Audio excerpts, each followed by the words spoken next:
World T20 में पाकिस्तान ने मुसलसल तीसरे मैच में शानदार कामयाबी हासिल करके सेमीफाइनल तक रसाई को तकरीबन मुमकिन बना लिया है। पाकिस्तान क्रिकेट टीम ने सनसनीखेज मुकाबले के बाद अफगानिस्तान को 5 विकेटों से शिकस्त दी।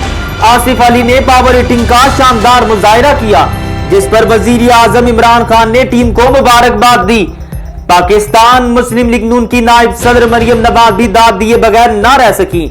समाजी राब्तों की वेबसाइट पर सियासी और समाजी शख्सियात की जानिब से मुबारकबाद का सिलसिला जारी।